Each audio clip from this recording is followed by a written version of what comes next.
a man who grew up sleeping on cardboard boxes in Manila, who sold donuts and cleaned gyms just to survive, climbed to the top of boxing and won world titles in 8 weight divisions.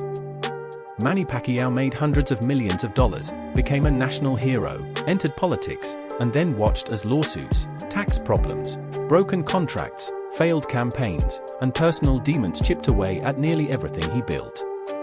So let's look at how the most celebrated fighter in the Philippines ended up fighting battles he could never win with his fists. There is a specific kind of poverty that shapes a person down to the bone. Not the kind where you skip a vacation or drive a used car. The kind where your father kills the family dog because there is no food left in the house. Emmanuel Datran Pacquiao was born in Kiba, Bukidnon on the island of Mindanao, Philippines, the 4th child in a family of 6 siblings.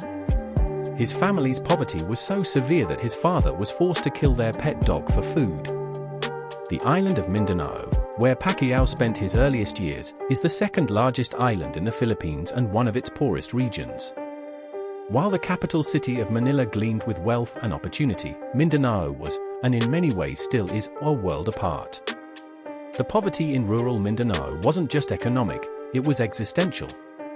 Families didn't wonder how they would afford luxuries. They wondered if they would eat that day. His parents separated after his father had an affair. His mother, Dionia, was left to raise 6 children on her own. The separation wasn't just emotionally devastating, it was financially catastrophic. A single mother with 6 mouths to feed in one of the poorest regions of the Philippines had no government safety net to fall back on, no welfare system, no unemployment benefits. There was only survival. Manny sold bread on the streets, the kind of work children do when childhood itself is a luxury the family cannot afford. He collected scrap paper to sell by weight. He took any odd job that would pay even a few pesos. And when the choice came between continuing his education or helping his family survive, there was no choice at all. He dropped out of school due to extreme poverty. There was no safety net. There was no plan. There was survival, and that was it. Having abandoned any hope of formal education, he moved in with his uncle Sado Mahia in a 1-story home in the southern Philippine city of General Santos.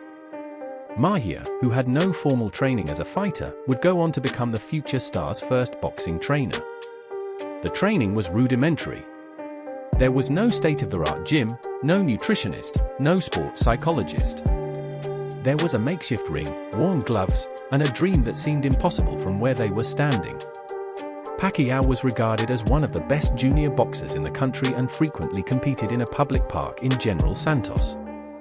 The fights in the park were brutal, unregulated affairs where spectators bet on the outcomes and fighters earned whatever the crowd was willing to throw their way. It was here, in these dusty public parks, that Pacquiao learned what would become his signature style: relentless aggression, blinding hand speed, and a complete unwillingness to back down no matter how much punishment he absorbed. However, the teenager sought greater success than what General Santos could offer. So he stowed away on a ship bound for Manila. This wasn't a ticketed journey with a plan and connections waiting on the other side. This was a desperate gamble by a boy who believed that Manila, the capital city where dreams either came true or died in the gutter, was his only shot at something better. When he arrived in the city, he slept on cardboard boxes. The cardboard wasn't metaphorical, it was literal. Streets became his bedroom. Doorways became his shelter. He sold donuts in the morning, hawking them to commuters and office workers for a few pesos per sale. He cleaned boxing gyms in exchange for permission to train there, scrubbing floors and washing equipment in order to survive, all while continuing to improve his skills and rise through the ranks. He lived on the streets, worked as a construction worker, and had to pick between eating or sending money to his mother. Every peso he earned was a choice: feed himself today or let his mother eat tomorrow. Some days he chose his mother. Those were the days he went hungry. That is the world Manny Pacquiao came from. That is the foundation on which everything else was built. Pacquiao turned professional and made his official debut as a junior flyweight. He faced Edmund Ignacio and won by decision, earning what by Western standards would be considered almost nothing, but by his own standards represented more money than he had ever held at one time. The path from there was neither smooth nor guaranteed. He won the WBC flyweight title, his first major championship, defeating defending champion Chachai Susakal. He was barely out of his teenage years and already a world champion. The win was a seismic event in the Philippines. Here was a kid from the slums, a school dropout who had slept on cardboard boxes, now holding a world title. The narrative was irresistible, but success came with its own dangers. The hunger that had driven Pacquiao to the top also made him reckless. Early in his professional career, he faced Rustico Torrico. Torrico, who only had 5 knockouts in his career, was not considered a serious threat. But he scored several significant strikes and knocked Pacquiao out in the 3rd round. That was his first professional loss. For a fighter who had staked everything on boxing, who had no backup plan and no education to fall back on, a knockout loss was more than just a defeat. It was an existential threat. Most fighters would have crumbled. Pacquiao lifted himself back up after his first loss by going on a winning streak. Within this time frame, he also won the WBC flyweight title by defeating defending champion Chachai Susakal. The win streak rebuilt his confidence and his reputation. Promoters started paying attention. The Filipino press started calling him a national treasure. And then came the second crushing knockout. Pacquiao took on Medan Sinjarat in a title defense. Sinjarat held an unblemished record and was the same age as Manny when he fought for his first world title. The fight was supposed to cement Pacquiao's status as a dominant flyweight champion. It did the opposite. Unfortunately for Pacquiao, he was once again knocked out in the cursed 3rd round, losing his world title within a year of claiming it, despite enjoying domination in the opening rounds. The pattern was troubling. Pacquiao would start strong, overwhelm his opponent with speed and volume, and then in the 3rd round, something would go wrong. A single punch would change everything. He would hit the canvas, and the title would be gone. Most fighters would have been buried by 2 knockout losses before turning 22. Pacquiao was not most fighters. He rebuilt. He moved up in weight. And here's where the truly remarkable part of the Pacquiao story begins. Most boxers spend their entire careers in one weight class. Moving up even a single division is considered a major risk. Pacquiao would eventually conquer 8. He kept winning, and the world started paying attention. The wins piled up. The titles accumulated. The weight classes changed, but the results didn't. Over the course of an illustrious career, Pacquiao dominated his competition, rising to become an 8-weight world champion, a lineal champion in 5 separate weight classes, and the only boxer to hold world championships across for decades. His pay-per-view fights generated more than $1 billion in revenue. Think about that number for a moment. $1 billion. From a kid who once had to choose between eating and sending money to his mother, the financial transformation was staggering, almost incomprehensible. Pacquiao defeated 22 world champions, including Juan Manuel Marquez, twice, David Diaz, Oscar de la Hoya, Ricky Hatton, Miguel Cotto, Joshua Clottey, Antonio Margarito, Shane Mosley, Brandon Rios, Timothy Bradley, twice, Chris Algieri, Jesse Vargas, Lucas Mathis, Adrian Broner, and Keith Thurman. Some of those names, De La Hoya, Hatton, Cotto, Mosley, were already legends when Pacquiao fought them. He didn't just beat them, he dismantled them. Pacquiao made history by being the first boxer ever to win world titles in 8 weight divisions, having won 12 major world titles. He was named one of Time's 100 most influential people for his exploits in boxing and his influence among the Filipino people. The Time recognition wasn't just about boxing. It was about what Pacquiao represented, proof that even the most crushing poverty could be overcome. He became a national symbol. When he fought, crime in the Philippines stopped. This wasn't folklore or exaggeration. Police departments reported measurable drops in crime rates during Pacquiao fights. Streets emptied. Entire cities went silent except for the roar from television sets. The whole country held its breath. Criminals took the night off because even they wanted to watch Manny fight. And then, with the money pouring in and the fame reaching absurd heights, Manny Pacquiao started to destroy himself. The money hit Manny Pacquiao like a truck with no brakes. A series of successful matches turned Pacquiao into a wealthy athlete, party animal, gambler, and serial womanizer. The kid who once chose between eating and sending money to his mother was now drowning in excess. The transformation wasn't gradual, it was sudden, total, and destructive. There was a problem in our family because the fame goes to my head, Pacquiao admitted. I know how to gamble. I know how to drink. A lot of girls, things like that. It was not casual indulgence. It was a full-blown lifestyle overhaul. Manny gave himself over to the life of partying, drinking, gambling, and womanizing. The parties were legendary. The drinking was constant. The gambling became pathological, and the women were everywhere. Cockfighting consumed his free time. In the Philippines, cockfighting, or sabong, is a deeply rooted cultural tradition, but Pacquiao took it to an extreme. He owned thousands of roosters. He built elaborate facilities to house them. He would bet enormous sums on individual fights, sometimes losing hundreds of thousands of dollars in a single afternoon. The addiction wasn't about the money. He had more money than he could spend. It was about the rush, the thrill, the same adrenaline that drove him in the boxing ring. Nights at casinos consumed his earnings. Pacquiao would fly to Macau, Las Vegas, or Manila's own casinos and lose millions at the tables. Friends and associates describe seeing him drop $100,000, $200,000, sometimes more in a single night. When you're earning tens of millions per fight, those losses seem manageable, but they added up.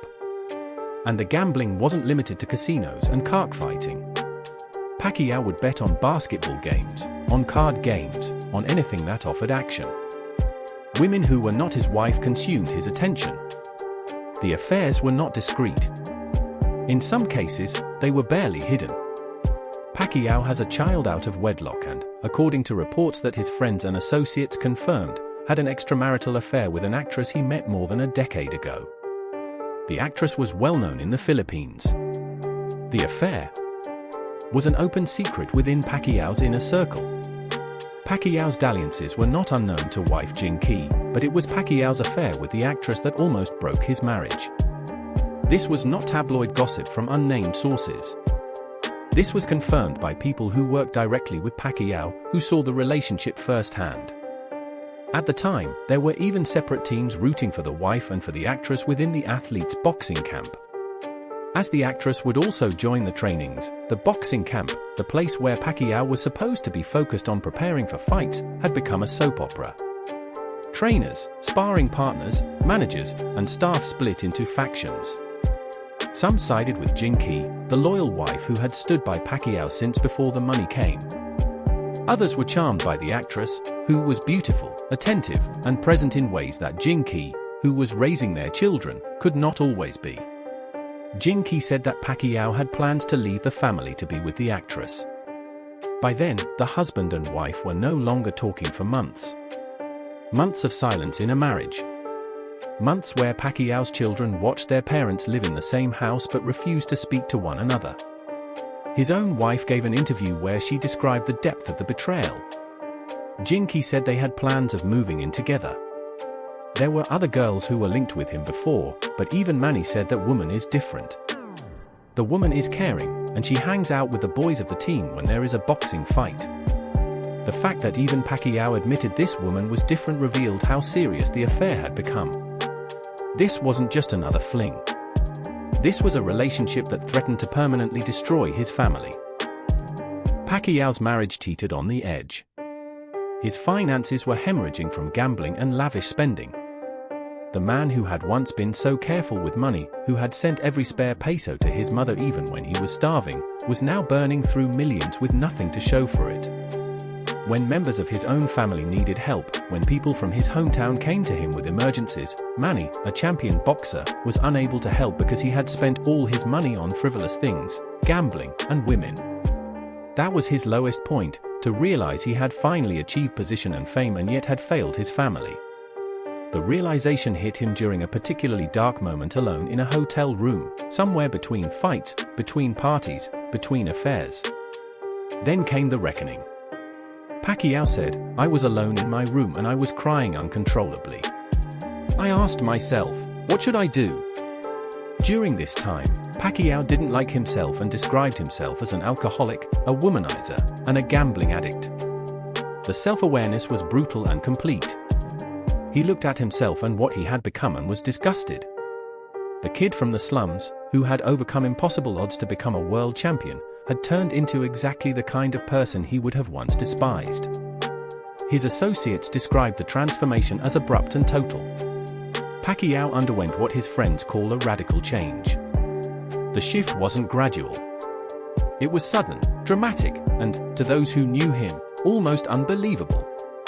On his birthday, Pacquiao received a Bible gift that would later prove pivotal in his transformation. Growing up in a Roman Catholic family, he became a Christian, surprising his family, friends, and associates. The surprise wasn't that he became religious. Filipinos are overwhelmingly Christian, and Pacquiao had been raised Catholic. The surprise was the intensity of his conversion, the completeness with which he embraced it. Manny described the dream like this: "I was in a jungle. I saw the light brighter than the sun. It penetrates my bones and my body. I heard God's voice saying, 'Son, why did you leave me? Why are you away from me?' The dream shook him to his core." In interviews afterward, Pacquiao would describe it as the most vivid, most real experience of his life, more real than any boxing match, more real than any victory or defeat. He woke up convinced that God had spoken to him directly, that he had been given a second chance, and that if he didn't take it, there would be no third. After that dream, everything shifted. Pacquiao's longtime business manager said, since then, he stopped all his vices. Pacquiao had also given away his thousands of roosters used for cockfighting, thousands of birds worth millions of pesos, just given away. Now he would reprimand his staff who drink or gamble. The man who had once led the parties was now shutting them down. The change extended to every aspect of his life. He stopped drinking entirely. The gambling stopped. The affairs stopped. He reconciled with Jinky, begged for her forgiveness, and committed himself to rebuilding their marriage. He started attending church services regularly, not just for show, but with genuine devotion. He began reading the Bible daily, sometimes for hours at a time. Manny and Jinky were able to iron things out. The reconciliation wasn't easy. Jinky had every reason to walk away, to take the children and half of everything Pacquiao owned, but she stayed. The actress married a friend of Pacquiao in the US. The marriage effectively ended the affair and removed the temptation from Pacquiao's life. People close to Pacquiao credited Jinky for the continued success of the senator, from standing by her husband, investing his money wisely, to taking care of the family. Without Jinky, they said, Pacquiao would have lost most, if not all, of his money to his previous extravagant ways. She became the financial gatekeeper, the person who said no when Manny couldn't say it himself. But while Pacquiao may have found God, God did not erase the consequences of his earlier choices. The financial damage was already done. The years of gambling, the years of extravagant spending, the years of supporting an entourage that numbered in the dozens, all of it had taken a toll, and a far bigger financial storm was forming on the horizon. One that would make his gambling losses look like pocket change. While Manny Pacquiao was being celebrated around the world, while he was finding God and rebuilding his marriage, the tax authorities in the Philippines and the United States were building cases against him. The sums involved were staggering, the kind of numbers that would bankrupt most people. Filipino boxer Manny Pacquiao was facing some serious tax issues to the tune of $68 million in unpaid tax debt. Both his homeland, the Philippines, and the IRS were out to get their cut. And with his level of celebrity, his financial situation was taking a beating. The tax problems had been building for years, unnoticed or ignored until they reached a critical mass that could no longer be avoided. The breakdown was punishing. A year-by-year breakdown detailing his tax debts from 2006 to 2010 revealed, 2006, $1,160,324.30, 2007, $2,235,592.50, 2008, $2,862,437.11, 2009, $822,915.87, 2010, for $1,231,999. And those were just the American debts. Each year the number grew larger.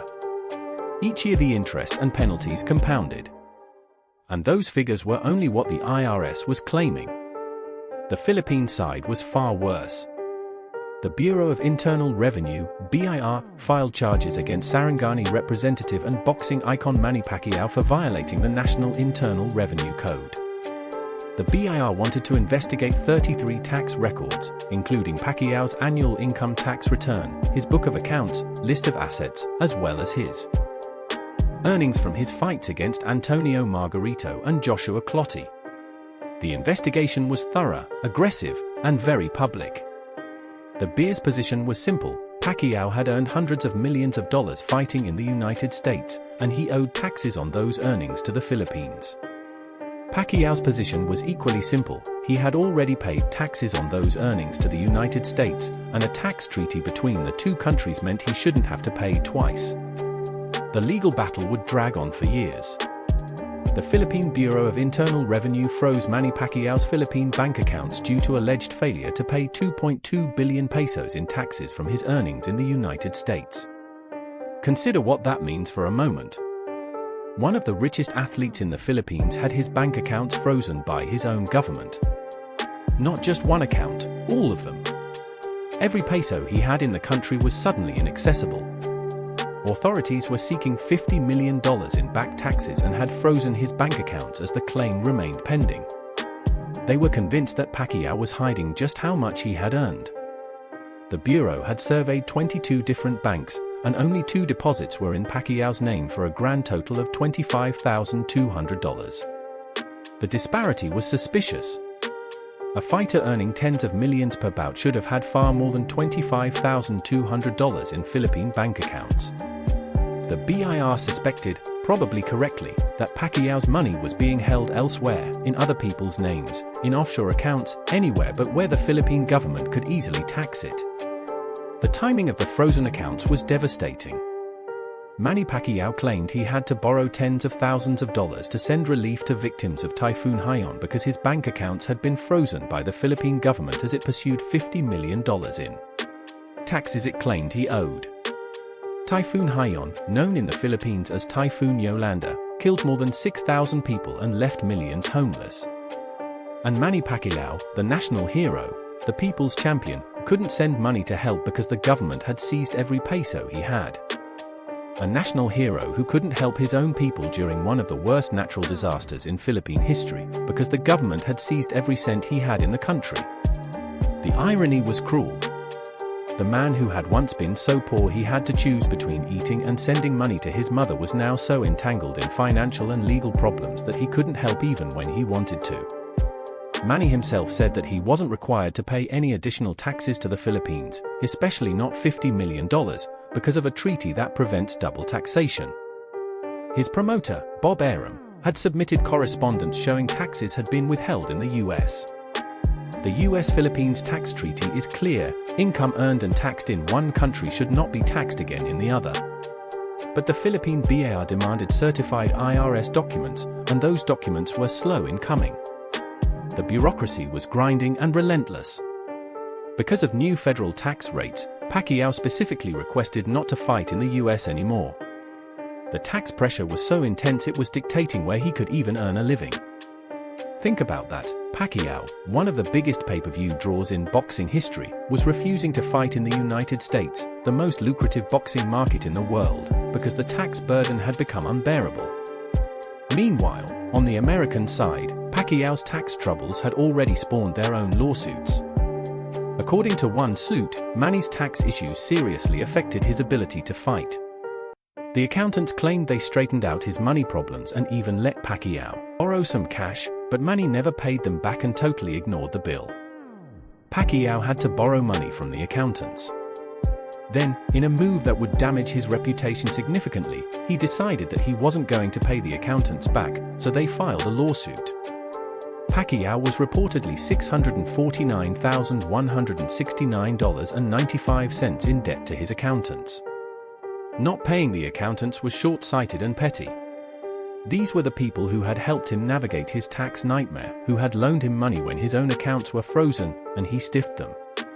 The tax war dragged on for nearly a decade. The stress was constant. The legal fees were astronomical. The public relations damage was severe.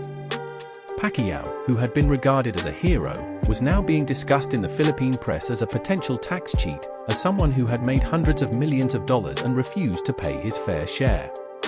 Pacquiao, who was then a senator, approached Philippine authorities to settle his tax case with the BIR. The BIR maintained that taxes were due even if taxes were paid to the IRS.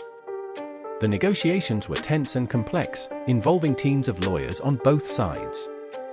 It wasn't until the matter was finally resolved that a Philippine court voided PHP 3.3 billion, about $55.8 million, in assessments issued to boxing legend Manny Pacquiao, saying the tax agency lacked sufficient basis for the claim and violated his due process rights. The Court of Tax Appeals ruled that Pacquiao and his wife Jinky were not properly informed about the basis of the assessment, which had been issued only in the boxer's name. The $55.8 million assessment was thrown out. Pacquiao had won. On paper, it was a complete victory, but the damage was already done. Years of frozen accounts, years of criminal complaints, years of public perception that one of the Philippines' greatest heroes was a tax cheat, all of it had taken their toll. The win in court didn't erase the years of stress, the years of legal fees, the years of negative press. And the lawsuits were far from over. The tax battle had been one front in a much larger war. Other legal challenges were already forming, and the next one would strike at the heart of Pacquiao's boxing career itself. The MGM Grand Garden Arena in Las Vegas. Floyd Mayweather Jr. vs. Manny Pacquiao. Billed as the fight of the century, or the battle for greatness, it was a professional boxing match between the undefeated 5-division world champion Mayweather and the 8-division world champion Pacquiao. The fight had taken years to make. Years of negotiations, accusations, demands, and counter-demands. Years of fans begging for the matchup. Years of both fighters at or near their peaks, and years of that window slowly closing.